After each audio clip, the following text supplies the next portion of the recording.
오늘은 어떤 일들이 있었을까요? 영상으로 떠나는 라떼 뉴스 여행. 영상실록 오늘 N. 안녕하세요. 아나운서 조진영. 아나운서 조혜진입니다. 제가 가장 좋아하는 시간, 영상실록 시간이 또 돌아왔어요. 예지 씨 잘 지내셨죠? 그럼요. 아니 근데 왜 이렇게 오랜만에 보는 것처럼 말씀하세요?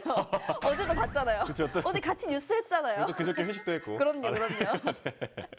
아니 사실 저도 이 시간을 너무너무 기다렸어요. 왜냐하면은 왠지 이 영상실록 오늘을 진행하다 보면 저한테 약간 힐링이 되는 느낌이랄까요? 그래요? 네, 쉬어가는 느낌. 과거에 있었던 일은 누군가에게 어떤 추억이기도 하잖아요. 그럼요.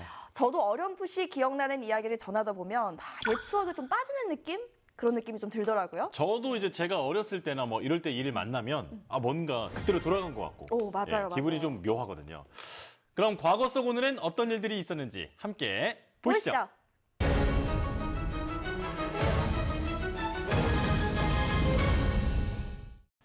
1998년 6월 16일 오전 임진각 화환을 목에 건 황소 옆에 당시 정주영 현대 명예회장이 모습을 드러냈습니다. 이날은 분단 이후 민간인이 정부 관리에 동행 없이 도보로 판문점을 통과한 최초의 날인데요. 북한으로 출발하기 전 평화의 집에서 가진 기자회견에서 그는 이번 방북이 개인의 고향 방문이 아니라 남북한 사이의 화해와 평화를 이루는 초석이 되기를 바란다고 말했습니다.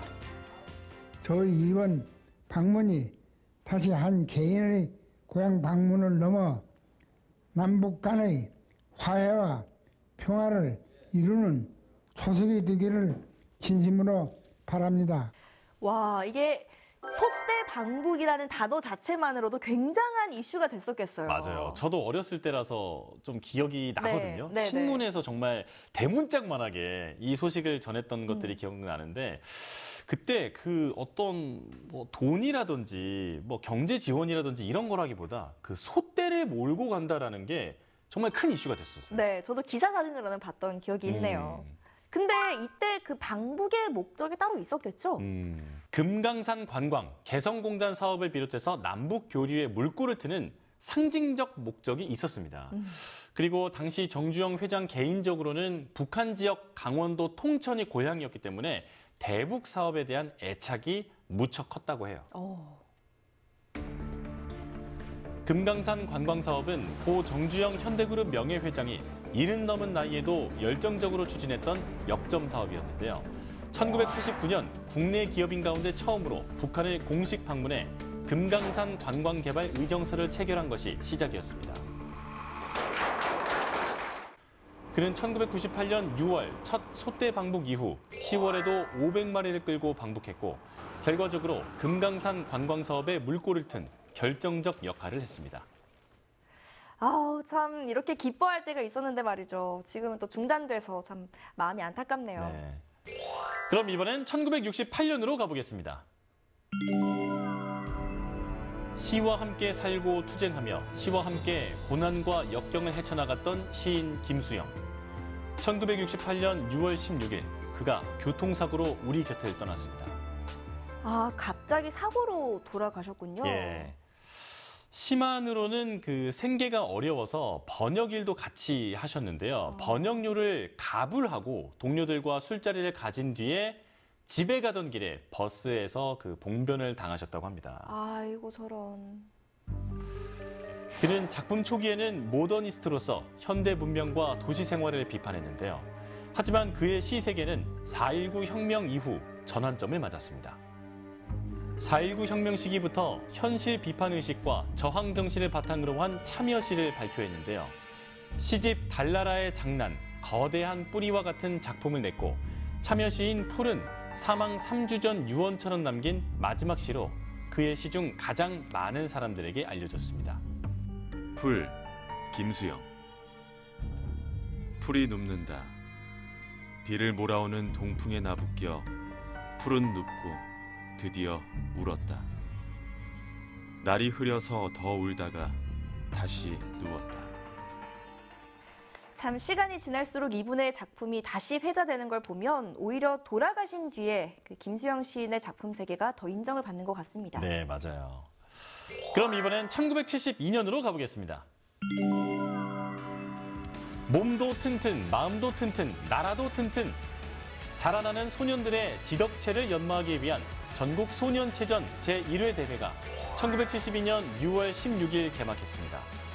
스포츠 소년단의 창단을 겸한 1회 대회에 전국의 초등학교 5, 6학년과 중학교 1, 2, 3학년 학생, 선수 6,600여 명이 참가해 스포츠 기량을 겨뤘는데요.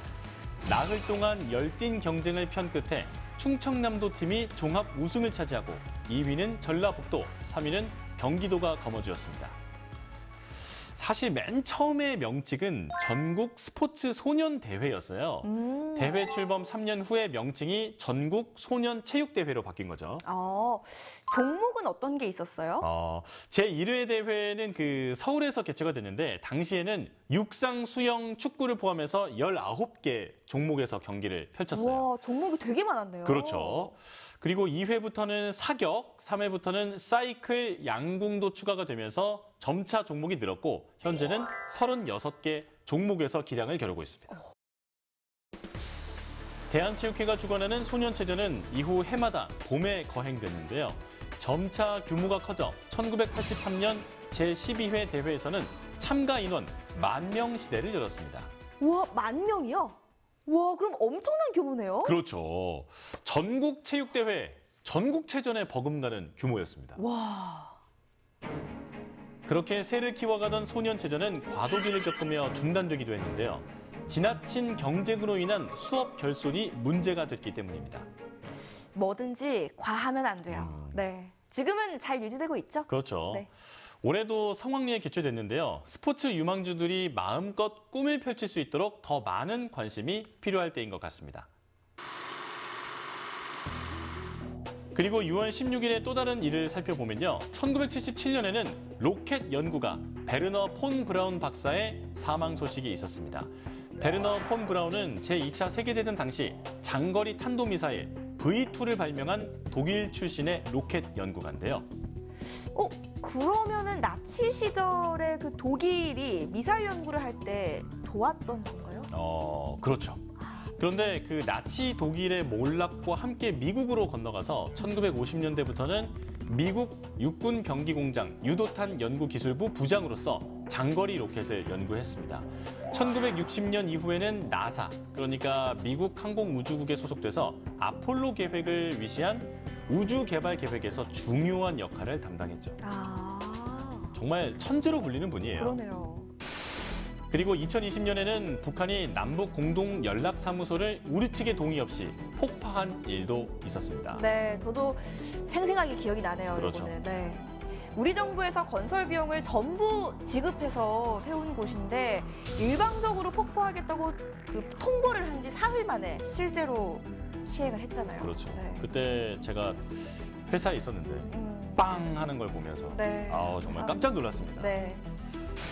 그리고 2015년에는 의인 고 이수연 씨의 아버지가 일본 정부로부터 훈장을 받기도 했습니다. 지금까지도 많은 일본인들에게 그 추모를 받고 있는 분이죠. 그렇죠.